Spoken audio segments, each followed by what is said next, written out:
오늘 본문에 나타나는 이스라엘 백성들의 모습은 다음과 같습니다. 조국의 멸망으로 그들은 좌절하고 현재 슬픔 속에 빠져있는 모습이 바로 이스라엘 백성들의 모습입니다.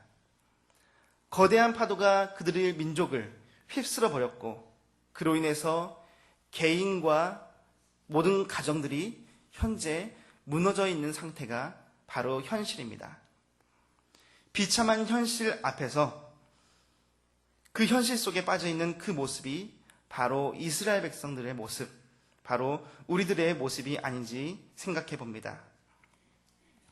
하나님께서는 이렇게 고난과 시리에 빠져있는 이 이스라엘 백성들을 다시금 회복시켜 주시겠다라고 오늘 약속하고 있는 말씀이 바로 오늘의 말씀입니다.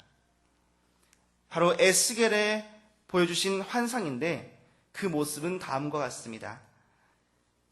지성소에서 나오는 물이 성전의 안뜰과 바깥뜰을 채우고 그 물이 발목에 오르더니 무릎에 그리고 허리에 물이 가득하여 헤엄칠 만한 물이 되었다라는 말을 성경에 기록되어 있습니다. 중요한 것은 그 물이 밖으로까지 흘러나오는 그 물을 통해 죽어있는 바다와 그리고 바다에 있는 모든 생물들이 살아나는 놀라운 환상을 오늘 보게 되었다는 것입니다. 하나님께서 임하시는 그 지성소에 흐르는 물은 이처럼 생명과 축복과 회복을 의미하는 것입니다. 오늘 이 시간에 이 성전, 이 예배제 가운데 흐르는 그 생수와 같은 은혜가 성도님들의 삶과 가정과 일터 위에 임하기를 주님의 이름으로 소망합니다. 이스라엘은 좌절과 슬픔에 빠뜨렸던 그 파도는 동일하게 연약한 우리들 앞에 현재 밀려오고 있는 인생의 파도의 모습과도 같습니다. 그런데 그 모습은 다음과 같습니다. 첫 번째는 연속해서 몰아친다는 것입니다. 우리가 바닷가에 가면 파도가 한번 철썩하고 끝나는 것이 아닙니다. 끊임없이 파도는 철썩하고 또 철썩 되풀이되며 바닷가를 몰려온다는 것입니다. 인생의 문제 역시 늘 파도처럼 우리에게 다가옵니다. 그 파도 때문에 우리의 삶은 언제나 긴장 상태로 있고 어렵고 큰 문제를 해결해서 잘 넘겨서 다행이다라고 생각할 때 예상치 못한 문제들이 또 우리를 향해서 몰아칠 때가 있다는 사실입니다. 그런데 문제는 신앙의 위기 또한 단 한 번으로 끝나지 아니하고 어려운 고비들이 계속해서 우리를 향해서 공격해 온다는 사실입니다. 이처럼 우리의 인생이나 우리의 신앙 속에 거친 파도는 계속해서 우리를 향해서 몰아치고 있는 것입니다. 두 번째는 두려움이 있습니다. 제가 어렸을 때 물놀이하는 사진을 보면은 하나같이 공통점이 있습니다. 바로 이 사진처럼 항상 울고 있다는 사실입니다. 물에 대한 두려움, 그리고 바다 끝이 없는 바다의 깊은 그 물을 보면은 우리의 마음이 평온해지는 것보다는 오히려 두려움이 커질 때가 많이 있습니다. 그 두려움을 앞서 말한 그 문제들일 수도 있고 미래에 대한 불확실함으로 인해서 생기는 두려움일 수도 있을 것입니다. 나를 삼킬 듯 덮쳐오는 파도를 보면 나도 모르게 뒷걸음쳐지는 것이 바로 파도에 대한 두려움인 것입니다. 이처럼 인생의 파도 앞에 우리는 두려움이 생길 수밖에 없다는 사실입니다. 세 번째는 불균형을 일으킵니다. 우리가 파도 가운데 서 있을 때 우리가 균형을 유지하기란 쉽지만은 않은 일입니다. 자칫 정신을 놓다 보면 순식간에 발이 닿지 않는 깊은 곳으로 우리가 서 있을 때가 있습니다. 바닷가에서 일어나는 대부분의 해상사고는 바로 이러한 이 균형이 깨질 때 생기는 사고입니다. 커다란 배 역시도 균형을 잃어버리면 너무나도 쉽게 그 배가 넘어질 때도 있습니다. 작은 파도가 겹치고 또 겹쳐서 굳게 서 있던 우리를 무너뜨리는 그런 파도가 될 때도 있다는 사실입니다. 우리의 육체적인 고통이나 정신적인 고통 또한 우리의 삶의 불균형이 깨질 때 우리의 건강까지도 쉽게 무너질 때도 있습니다. 그리고 우리의 신앙 역시 영적인 밸런스가 무너졌을 때 우리의 신앙 또한 쉽게 무너질 때가 많이 있다는 사실입니다. 이처럼 우리의 인생에 연속해서 몰아치는 이 파도로 인해서 삶의 불균형과 신앙의 불균형이 생긴다는 것입니다. 하지만 오늘 이 시간 부어지는 이 말씀을 통해서 우리에게 다가오는 그 파도가 두려움이 아니라 파도 타기를 하는 자들에게는 그 파도는 오히려 즐거움이 될 수 있다는 사실입니다. 마찬가지로 우리가 하나님의 품 가운데 거하면 환난과 고난과 핍박이 있는 삶에 있더라도 그 위에 다니며 기쁨을 누릴 수가 있는 것입니다. 변함없는 사랑 안에 우리가 거할 때 우리 앞에 펼쳐진 이 세상의 모든 풍파는 고작 주님과 함께 넘을 즐거운 파도밖에 안 될 것입니다. 우리 옆 사람과 이렇게 인사해 보겠습니다. 은혜의 파도 타기를 하세요라고 인사하겠습니다. 은혜의 파도 타기를 하세요. 아멘. 오늘 우리 교회의 이름처럼 은혜의 파도처럼 우리에게 은혜의 파도가 몰려와서 그 넘실거리는 그 파도를 타며 즐거운 삶, 기쁨이 넘치는 신앙생활을 하기를 소망합니다. 오늘 우리에게 주시는 말씀을 통해서 우리는 다음과 같은 파도 타기를 하기를 바랍니다. 첫 번째는 말씀의 파도 타기입니다. 어느 40대 아들과 그리고 60대 어머니가 하는 대화 중에 하나입니다. 아들이 어머니에게 이렇게 말합니다. 어머니, 저는 예배 드리는 게 너무나도 싫습니다. 교회 가기 너무나 싫습니다. 그 세 가지 이유가 있는데 첫 번째는 주일 아침에는 좀 늦잠 자고 싶습니다. 두 번째는 교회에 친한 사람이 별로 없습니다. 그리고 세 번째는 일요일이면 친구들은 다 놀러 갑니다. 라고 이렇게 말을 했습니다. 그 말을 듣고 있던 어머니가 그 아들에게 조용히 말합니다. 그럼에도 불구하고 예배를 드려야 하는 세 가지의 이유를 이렇게 말했습니다. 첫 번째는 예배는 선택이 아니라 의무이기 때문에 우리는 예배를 드려야 한다. 둘째는 예배는 사람과의 관계가 아니라 하나님과의 관계이기 때문에 예배를 드려야 한다라고 말했습니다. 세 번째 가장 중요한 것은 너는 담임 목사이기 때문에 결석하면 안 된다라고 말한 것입니다. 학창시절을 지나면 우리가 이런 기억이 있습니다. 학교에 가고 싶은 날이 있는가 하면 반대로 학교에 가기 싫은 날도 있습니다. 하지만 내가 학생이기 때문에 반드시 학교에 가야 하는 것입니다. 혹시 여러분 중에 정말 집에 들어가기 싫은 날도 가끔 있을 것입니다. 또 집에 들어가고 싶은 날도 있습니다. 하지만 내가 가정의 한 사람의 아버지이기 때문에 어머니이기 때문에 자녀이기 때문에 반드시 우리는 가정으로 돌아가야 한다는 의무가 있습니다. 우리가 하나님을 예배하는 것은 우리가 하나님의 자녀이기 때문에 그 예배를 통해서 회복되어지고 하나님의 뜻을 발견하는 장소이기 때문에 당연히 우리는 하나님의 예배 장소 가운데 나아가야 된다는 사실입니다. 또한 가장 중요한 것은 우리의 영이 회복되고 살아나기 위해서는 그 예배의 자리, 말씀이 흘러나오는 예배의 자리 가운데 우리가 반드시 가야 한다는 사실입니다. 이스라엘 백성에게는 그 신앙의 장소, 신앙의 중심은 바로 예배의 처소 성전이었습니다. 즉 교회는 하나님의 영광이 거룩하게 임재하는 곳, 하나님을 만나는 장소, 우리의 영과 육이 되살아나는 회복의 장소가 바로 이 자리인 것입니다. 오늘 말씀에 하나님께서 에스겔 선지자에게 회복된 성전에서 물이 나오는 비전을 보여주셨습니다. 성전의 문지방 밑에서 물이 조금씩 스며 나왔다고 말합니다. 이스라엘 백성들은 현재 과거에 우상 숭배를 했기 때문에 그 거룩한 성전을 빼앗기고 말았습니다. 물이라고 다 같은 물이 아닌 것입니다. 탁하고 혼합되어 있고 순수성을 잃어버린 물을 우리가 먹었을 때 우리는 오히려 생명을 빼앗길 수 있고 그리고 배탈과 많은 문제를 일으킬 수가 있습니다. 그러나 하나님의 성전에서 흐르는 그 물, 하나님의 말씀이 바로 우리에게 있어서는 맑은 생수가 된다는 사실입니다.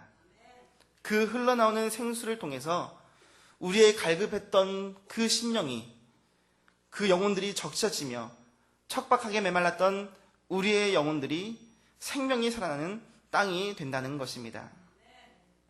물이 죽음의 땅을 생명의 땅으로 바꾸듯이 하나님의 말씀이 우리에게 부어질 때 죽을 수밖에 없는 우리들이 다시 새 생명을 얻는 역사가 일어난다는 사실입니다. 오늘 이 자리 가운데 우리 음파교회에 흘러나오는 말씀을 통해 생수의 강이 넘쳐 흐르기를 주님의 이름으로 소망합니다. 지금 현재 우리의 발목 가운데는 하나님의 말씀의 생수의 강이 흐른다는 사실을 기억하시기를 바랍니다. 우리는 그 부어지는 생수를 통해 우리의 삶 가운데 얼마나 많은 영향력이 나타나십니까?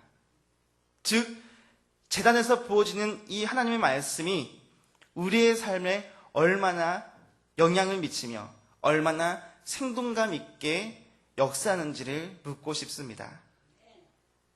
그 생명을 살리는 말씀을 듣고도 우리의 영이 회복돼야 되는데도 불구하고 그 말씀, 하나님의 영향력이 나를 채우고도 넘쳐서 주변에 흘러야 되는데도 불구하고 많은 사람들이 그 물을 그저 흘려보내고만 있다는 것입니다. 오늘 우리에게 부어주시는 그 성전의 물, 그 말씀의 은혜가 우리의 발목뿐만 아니라 우리의 무릎과 허리에도 차고 넘쳐서 말씀이 부어주는 가운데 은혜의 파도를 타며 헤엄치며 놀 수 있을 만큼 우리 가운데 충만하게 부어지기를 주님의 이름으로 소망합니다. 두 번째는 기도의 파도 타기입니다. 사진의 주인공을 한번 보겠습니다. 아마 모두 아시는 분일 겁니다. 호주에 살고 있는 닉 브이치라는 분입니다. 이분은 태어날 때부터 팔과 다리가 없었지만 그는 수영도 즐기며 축구와 골프, 심지어 파도 타기까지 즐긴다고 말합니다. 앞서 말씀드린 것처럼 저는 어릴 때부터 팔다리가 있음에도 불구하고 현재까지도 수영을 하지 못합니다.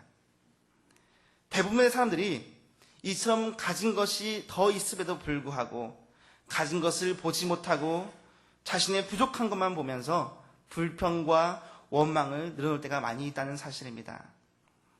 우리의 삶에 부어진 은혜가 넘쳐났는데도 불구하고 그 은혜를 보지 못하고 자신의 현실에 있는 고난을 바라보며 불평과 원망을 할 때가 많이 있다는 것입니다. 오늘 이스라엘 백성은 하나님께서 택하신 백성들이고 또한 하나님의 축복과 언약이 있는 귀한 백성들이었습니다. 그런데 왜 하나님의 자녀들에게 그러한 고난과 고통과 아픔이 찾아오는 것입니까? 마가복음 4장 말씀을 보면 갈릴리 바닷가에서 폭풍을 만나는 제자들의 모습이 보입니다. 그 배에는 제자들뿐만 아니라 예수님도 함께 그 배에 타고 계신다는 사실입니다. 그 배에 예수님도 함께 하시는데도 불구하고 그들은 폭풍을 만났다는 것입니다. 즉, 우리의 삶에 분명한 것은 믿는 자들에게도 예수님과 함께 동행할 때에도 우리의 삶 가운데 파도와 폭풍이 몰아치는 상황 속에서 서 있을 때도 있다는 것입니다. 하지만 우리가 우리의 삶의 축복과 생명의 물줄기가 흘러가기를 원한다면 하나님을 만나기를 사모하는 마음으로 성전에 나오는 자들에게 하나님의 은혜가 넘치고 회복되어지고 다시금 살아나는 놀라운 역사가 있을 줄 믿습니다. 성전은 하나님이 계시는 곳이고 예수님의 핏값으로 세워주신 귀한 거룩한 제단입니다. 그 제단에 우리가 엎드릴 때, 무릎을 꿇고 기도할 때 우리 가정을 다시금 세워주시고 어그러진 그 관계가 회복되어지는 하나님의 은혜가 있을 것입니다. 우리 모두가 이 성전을 사모하며 예배 자리를 사모하고 제단 앞으로 나와서 풍성한 은혜를 경험하는 삶이 되시기를 주님의 이름으로 소망합니다. 혹시 현재 나의 자신의 삶을 볼 때 어그러지고 깨어진 그릇과 같이 우리의 삶이 좌절되고 낭망하신 분들도 있으실 것입니다. 하지만 그 깨진 병일지라도 우리가 계속해서 하나님 앞에 나와서 기도하시기를 바랍니다. 깨진 병이기 때문에 그 병 가운데 성령이 부어질 때 더욱더 빨리 성령의 은혜가 우리 주변에 흐를 수가 있다는 사실입니다. 하나님께서는 그 깨어진 곳조차도 귀히 사용하시는 분이 바로 우리의 하나님이십니다. 우리가 삶의 거친 파도가 우리를 향해서 덮쳐올 때 이 찬양의 고백을 하시기를 바랍니다. 주 품에 우리를 품으소서, 능력의 발로 우리를 덮으시고 거친 파도가 날 향해 오더라도 주님과 함께 날아오를 수 있게 하소서. 폭풍 가운데 나의 영혼 잠잠하게 주님만을 바라봅니다. 오늘도 우리를 향해 거친 파도가 우리를 덮쳐올 때 오직 하나님 그분만을 바라보며 기도할 때 하나님께서는 우리가 독수리가 날개쳐 올라감 같이 우리를 소생시키시고 그 기도의 생명의 강물이 흐르는 곳마다 열려지고 풀려지는 놀라운 은혜가 우리 삶 가운데 있을 것입니다. 오늘도 우리가 하나님만을 바라보며 기도의 파도 타기를 하시기를 주님의 이름으로 소망합니다. 세 번째는 성령의 파도 타기입니다. 워터파크에서 가장 인기가 많고 사람들이 가장 북적북적하는 곳이 바로 인공파도 풀장입니다. 저는 수영을 하지 못하기 때문에 구명조끼도 입고 그리고 튜브까지 끼고 저는 그곳으로 들어갑니다. 그 다음에 몸에 힘을 쫙 뺀 후에 그 파도에 몸을 맡기면 그렇게 누워있다 보면 마음까지 평온해지고 뭔가 그 물에 떠다닐 때 기분까지 좋아질 때가 있습니다. 내가 노력하지 않아도 자동으로 파도가 나를 떠나들게 하기 때문에 그 파도를 통해서 저는 즐거움을 느낄 수가 있다는 것입니다. 성령의 파도 타기 역시 마찬가지입니다. 나의 생각의 힘과 나의 의지적인 힘, 내 능력의 힘을 쫙 빼시고 그 성령의 파도에 내 영을 맡기면 우리의 영은 성령의 인도하심을 받을 수가 있다는 것입니다. 우리가 성령의 파도 타기를 하기 위해서는 바로 두 가지의 모습이 있습니다. 첫 번째는 가득 채워져야 합니다.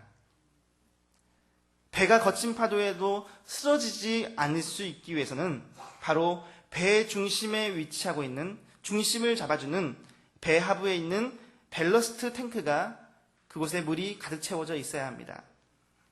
그 무게를 통해서 배가 거친 파도가 오더라도 흔들림 없이 떠다닐 수가 있는 것입니다. 이처럼 우리 안에 성령이 가득 채워서 우리의 중심을 잡아줄 때 우리에게 거친 파도가 몰려올지라도 우리는 넘어지지 않고 넘어뜨릴 만한 그러한 어려움이 있더라도 우리는 흔들림 없이 믿음과 신앙을 지킬 수 있다는 것입니다. 두 번째는 깊어져야 하는 것입니다.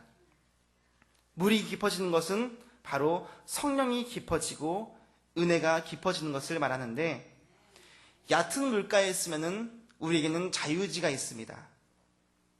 그래서 얕은 물가에 있을 때는 내가 스스로 교회에 와야 되고 내가 스스로 믿음을 지키면서 살아야 합니다. 그러나 깊은 성령의 은혜가 우리에게 깊어지면 깊어질수록 그 성령의 물이 나를 지배하고 우리는 그저 성령의 물결에 우리의 몸을 맡기고 흘러가면 된다는 것입니다. 이처럼 우리의 신앙이 깊은 성령의 은혜 속에서 살아갈 때 하나님의 인도하심에 따라 살아갈 수 있다는 것입니다. 우리를 더욱 견고하게 번성하게 해주겠다고 약속해 주신 그 하나님의 언약, 목적이 이끄는 삶을 쓰신 릭 워렌 목사님께서 이런 말을 하셨습니다. 우리가 할 일은 마치 능숙한 파도 타기 선수처럼 성령의 파도를 식별하여 그것을 타는 것이다. 우리의 책임은 파도를 만들어내는 것이 아니라 하나님이 이 세계에서 어떻게 일하고 계신가를 살펴보고 그 역사에 동참하는 것이다 라는 말을 했습니다. 오늘도 우리의 주변을 돌아보면 좌절과 고통만이 존재하는 것이 아니라 모든 만물을 주관하시고 역사하시고 우리를 위해서 성령의 파도를 일으키시는 그 하나님이 계시다는 사실을 기억하시길 바랍니다. 우리는 그 성령의 파도 속에 오늘도 나를 맡겨보시기를 주님의 이름으로 소망합니다. 오늘 이 자리 가운데 우리의 삶에도 축복과 생명의 물줄기가 흘러가기를 원하십니까?